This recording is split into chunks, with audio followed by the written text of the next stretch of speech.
শেখ হাসিনা ইউনূসকে আমার আগে চিনেছে, এটা বলছেন কাদের সিদ্দিকী। তার মানে ইউনূস অত্যন্ত খারাপ লোক, সেটা শেখ হাসিনা আগে আইডেন্টিফাই করছে, কাদের সিদ্দিকী আগে ধরতে পারেনি। কথা হলো, উনি আবার যার রেফারেন্স দিলেন, শেখ হাসিনা কি সঠিক অবস্থানে ছিল? একটা বেঠিক অবস্থানে থেকে সে যদি, বুঝলাম মানে ডক্টর ইউনূস খুব খারাপ লোক, তো যিনি চিনলেন তিনিও কি খুব সহি লোক? উনি যেভাবে দেশ শাসন করছিলেন নির্বাচন ছাড়া, ভোট ছাড়া, এটা কি সঠিক ছিল? এই আলোচনাটা তো যদি নিয়ে আসতো, তাহলে কাদের সিদ্দিকের এই বক্তব্যটা দারুণ হতো। যদি বলতো এমন যে ডক্টর ইউনূস এবং শেখ হাসিনার মধ্যে কোনো পার্থক্য নেই, চিনলো বড় কথা না, আপনি চিনলেন, তা লাভ হলো কি? এমনকি কাদের সিদ্দিকী যিনি বলছেন, উনারও অবস্থাটা কি? গত 15 বছরে বারবার তিনি রং পাল্টাইছে না? যখন দেখছে যে শেখ হাসিনা মানে পড়ে যাবে 14-18 উনার ভূমিকা কি ছিল? একদম সম্পূর্ণ বিরুদ্ধে।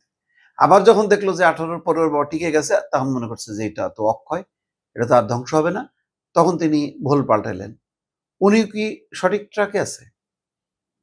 উনিও কি আওয়ামী লীগে থাকতে পারছে? শেখ হাসিনা ডক্টর ইউনূসকে চিনতে পারছে, তো এখন তো বলা যায় যে কাদের সিদ্দিকীকেও ভালোভাবে চিনতে পারছে। এই জন্য তার ভাই ব্রাদাররা কেউ আর ঢোকে নাই, লাস্ট ছিল লতিফ সিদ্দিকী, তারও বিদায় করছে। এখন আপনি অন্যের দিকে মানে চোখ দিচ্ছেন, নিজের দিকে চোখ দিচ্ছেন না, থুতু পরে ফেলান, আপনার গায়ে পড়বে।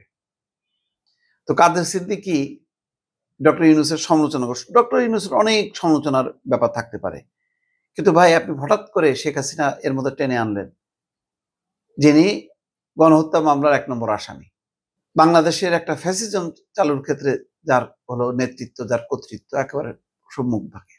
তারপরও আওয়ামী লীগের সঙ্গে আমার কোনো বিরোধ নেই। আওয়ামী লীগ একটা গণতান্ত্রিক দল হিসেবে অন্যদের অধিকার আছে। এই আওয়ামী লীগের পতাকা একজন সাধারণ মানুষ যে আওয়ামী লীগ করে, কিন্তু সে কোনো লুটপাট নেই, সে যদি পতাকা ধরে আগায়, আমি বলবো যে আগাও, আপত্তি নেই। কিন্তু বিএনপি হোক, আওয়ামী লীগ হোক, জামাত হোক, যারাই অপরাধের সাথে যুক্ত, তাদের তো ছাড় নেই, তাদের তো বিচার হওয়া উচিত। তাহলে হুট করে আপনি কি এমন খেপলেন?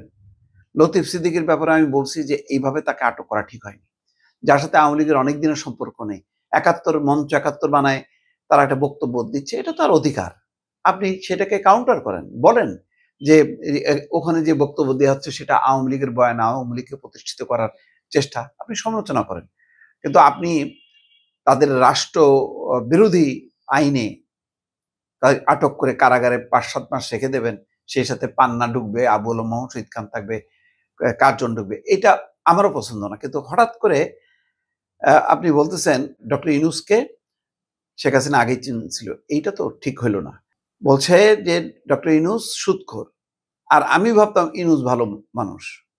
মানে শেখ হাসিনা বলতো আপনি, অর্থাৎ ইউনূস সুদখোর, আর আমি ভাবতাম আপনি ভালো মানুষ। কিন্তু পরে বুঝেছি শেখ হাসিনা তাকে আমার আগে চিনেছে। বিশাল ব্যাপার। তাহলে শেখ হাসিনা ঠিক আছে, এটাই তো বক্তব্য। আচ্ছা, কাদের সিদ্দিকী আরো বলেন, আওয়ামী লীগ থেকে আমার ভাই আব্দুল লতিফ সিদ্দিকীও আমাকে বহিষ্কার করা আল্লাহ তাআলার রহমত ছিল, তা না হলে এই বয়সে আমাকে কারাগারে যেতে হতো। তো এটা কোনো কথা হলো? আপনি কারাগারে থাকলে কি এই আওয়ামী লীগকে ভালোবেসে যদি আপনি সঠিক লোক হতেন, কারাগারে থাকতো কি হবে? রাজনীতিকদের শেখ মুজিবুর রহমান কারাগারে থাকে নাই? তা আপনি কারাগারে থাকলে অসুবিধা কি আছে? এইগুলি হয় কি, উনি কথা এমন ভাবে বলে মনে হচ্ছে কি একটা মানে জাদু মাখা কথাবার্তা বললো, কিন্তু কথার মধ্যে তো কোনো স্ববিরোধী কথাবার্তা। কাদের সিদ্দিকী বলছে যারা জয় বাংলা জয় বন্ধু বলে গ্রেপ্তার করার আগে আমাকে গ্রেপ্তার করতে হবে। বিশাল মানে উনি বিপ্লবী।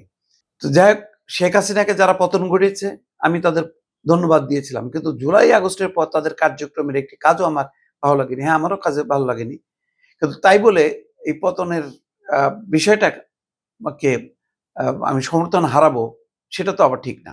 আজও আমি জুলাইকে সমর্থন করি, কিন্তু সেই সময় যা যা ঘটেছে আমি সমর্থন করি না।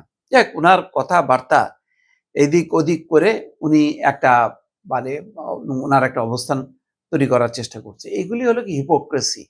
ওনার পুরো রাজনৈতিক জীবন হিপোক্রেসি। বিএনপির সময় বেশ বিএনপির সঙ্গে মানে সম্পর্ক গড়ে তুলে প্রচুর ব্রিজ কালভার্ট করছে, যেগুলি বিল নিয়ে গেছে কিন্তু ব্রিজ কালভার্ট হয়নি। অনেক অভিযোগ আছে ওনার বিরুদ্ধে।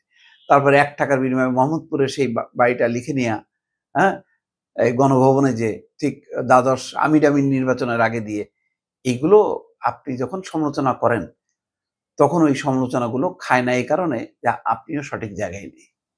আপনি যার রেফারেন্স দিলেন শেখ হাসিনা উনিও সঠিক অবস্থানে ছিলেন না।